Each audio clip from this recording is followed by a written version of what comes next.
ഇന്ന് പപ്പടത്തെ കുറിച്ച് സംസാരിക്കണം. പപ്പടം നമ്മുടെ പഴയ കാലത്ത് തൊട്ട് പ്രൗഢിയുടെയും അതുപോലെ ആഢ്യത്വത്തിൻ്റെയും ജന്മത്വത്തിൻ്റെയും സന്തോഷത്തിൻ്റെയും സമൃദ്ധിയുടെയും ഒരു പ്രതീകമായിരുന്നു.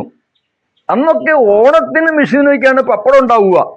പിന്നെ കല്യാണം, അതുപോലെ പെരകുടി, കുട്ടികളുടെ പേരിടൽ, ഇതുപോലെ വിശേഷ അവസരങ്ങളിലാണ് പപ്പടം തിന്നാൻ മലയാളിക്ക് ഭാഗ്യമുണ്ടായിരുന്നു. പണ്ടൊക്കെ സദ്യ നടക്കുമ്പോൾ ഒരു വലിയ പപ്പടം ഒരു കുടയുടെ അത്ര വലിപ്പം ഉണ്ടാവും.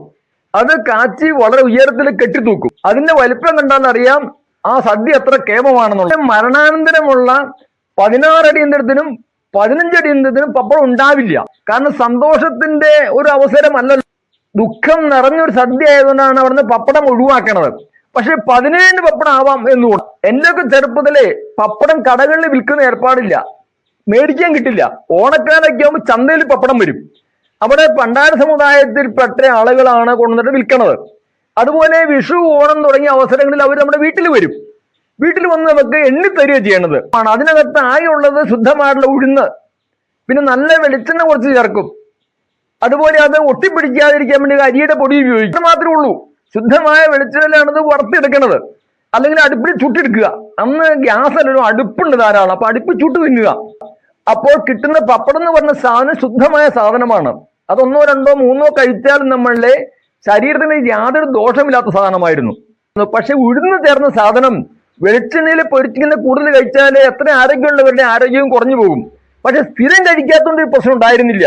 മുമ്പ് ഞാൻ പറഞ്ഞു, അപൂർവമായ അവസരങ്ങളിൽ, ആഘോഷങ്ങളിലും മാത്രമാണ് പപ്പടം ഉപയോഗിച്ചിരുന്നത്. കാലം പോയി കഴിഞ്ഞപ്പോൾ പപ്പടം എല്ലാ പെട്ടിക്കടകളിലും കിട്ടുന്ന അവസ്ഥയിലേക്ക് എത്തി. അതുപോലെ എല്ലാവരുടെ കയ്യിൽ ഇഷ്ടം പോലെ പണമായി. അങ്ങനെ ദിവസവും ഓണവും വിഷുവായി തീർന്നു അർത്ഥം. അതിന്റെ ഫലമായിട്ട് പപ്പടത്തെ നമ്മളെ നിത്യാഹാരമാക്കി മാറ്റാൻ തുടങ്ങി.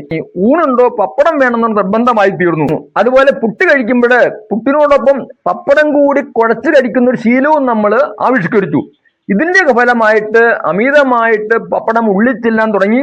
ഇത് വലിയ ആരോഗ്യ പ്രശ്നത്തിൽ ഇന്ന് ഇടവരുത്തുന്നുണ്ട് എന്നാണ് എനിക്ക് പറയാനുള്ളത്. ഇന്ന് കിട്ടുന്ന 99% പപ്പടങ്ങളിലുമുള്ള ഇൻഗ്രീഡിയൻസ് നമ്മളുടെ ആരോഗ്യത്തെ വർദ്ധിപ്പിക്കുന്നതല്ല, ആരോഗ്യത്തെ നശിപ്പിക്കുന്നതാണ് മനസ്സിലാക്കണം. ഒന്ന് വർദ്ധിച്ച വിലയുള്ള ഉഴുന്ന് മിക്കവാറും പേര് ചേർക്കലില്ല. അതിന് പകരം മാർക്കറ്റിൽ ഉഴുന്നിന്റെ പൊടി വന്ന് കിട്ടാനുണ്ട്. ഉഴുന്ന് മേടിച്ച് കഴുകി ഉണക്കി വൃത്തിയാക്കി പൊടിച്ച് പപ്പടം ഉണ്ടാക്കുന്നത്. മാർക്കറ്റിൽ ചാക്കിൽ നിറച്ചു വരുന്ന ഈ പൊടി മേടിച്ച് ഉപയോഗിക്കുന്ന തമ്മിൽ ആനയും ആടും തമ്മിൽ വ്യത്യാസമുണ്ട്. ഈ പൊടിയിൽ എന്തൊക്കെ ചേർന്നിട്ടുണ്ടെന്ന് ഉണ്ടാക്കുന്നവർക്കും ദൈവത്തിന് മാത്രമേ അറിയാവുള്ളൂ, നമുക്ക് ആർക്കും അറിയാൻ പാടില്ല. പപ്പടത്തിന് വലിയ കുമള വരാൻ വേണ്ടി ബേക്കിംഗ് സോഡിയം മിക്സ് ചെയ്യാനകത്ത് സോഡിയം ബൈകാർബണേറ്റ് എന്ന് പറഞ്ഞ സാധനം നമ്മളുടെ ശരീരത്തിന്റെ ആരോഗ്യത്തെ കാർന്നിന്ന സാധനമാണ്.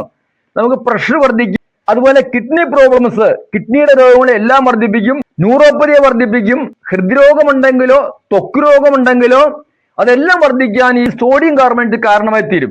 ഈ സോഡിയം കാർബണേറ്റ് എന്ന് പറഞ്ഞ സാധനം ശരീരത്തെ സംബന്ധിച്ചൊരു വിഷമാണ്, ഒരു പാഷാണമാണ്. അതിനെ ന്യൂട്രലൈസ് ചെയ്യാനുള്ള ശ്രമത്തിന്റെ ഫലമായിട്ട് ലിവർ ഡാമേജ് ആവും. മിക്കവാറും മലയാളികൾ ഇന്ന് ഫാറ്റി ലിവർ ഉള്ളവരാണ്. അത് വർദ്ധിച്ച് ലിവർ സിറോസ് ആവണമെങ്കിൽ വേറെ ഒന്നും ചെയ്യേണ്ട, ദിവസവും പപ്പടം കഴിച്ച് ചോറുണ്ടാൽ മാത്രം മതി. മാത്രമല്ല, ഇതിനെ അരിച്ച് പുറത്തു കളയുന്ന പ്രക്രിയയിൽ ഏർപ്പെടുന്ന നമ്മുടെ കിഡ്നി ആണെങ്കിൽ ക്രിയാറ്റിൻ കൂടാനും കിഡ്നി രോഗം വർദ്ധിക്കാനും എല്ലാം ഇത് കാരണമായി തീരും. ത്വക്ക് രോഗങ്ങളുള്ളവർക്ക്, അതുപോലെ തൈറോയിഡിന്റെ പ്രശ്നമുള്ളവർക്ക്, ഹൃദ്രോഗമുള്ളവർക്ക്, ഇതുപോലുള്ള ഗുരുതരമായ രോഗങ്ങളെ എല്ലാം വർദ്ധിപ്പിക്കാൻ പപ്പടം കാരണമായി തീരും. ബേക്കിംഗ് സോഡ മാത്രമല്ല, പപ്പടത്തിലുള്ള കൂടുതൽ ഉപ്പാണെങ്കിൽ നമ്മളുടെ പ്രഷറിനെ വർദ്ധിപ്പിക്കാനും കാരണമായി തീരും. മറ്റൊന്ന്, പപ്പടത്തിൽ ചേർക്കുന്ന ഗുണം കുറഞ്ഞ എണ്ണകളാണ്. അത് കൊളസ്ട്രോൾ വർദ്ധിപ്പിക്കാനും ഹൃദയത്തിന്റെ ആരോഗ്യത്തെ നശിപ്പിക്കാനും കാരണമായി തീരും. എന്ന് വെച്ച് പപ്പടത്തെ തൊട്ടു നോക്കണമെന്നോ ആരും പപ്പടം കഴിക്കണമെന്നോ പപ്പടത്തെ പടിയടിച്ച് പിണ്ണം വെക്കണമെന്നല്ല ഞാൻ പറയണത്. പപ്പടം കഴിക്കുന്നതിന്റെ അളവ് കുറയ്ക്കണം എന്നാണ് പറയാനുള്ളത്. പണ്ട് കഴിച്ചിരുന്ന പോലെ, ഓണത്തിനും വിഷുവിനൊക്കെ കഴിച്ചിരുന്ന പോലെ അപൂർവമായ അവസരങ്ങളിൽ, സന്തോഷകരമായ അവസരങ്ങളിൽ മാത്രമായിട്ട് ചുരുക്കുക.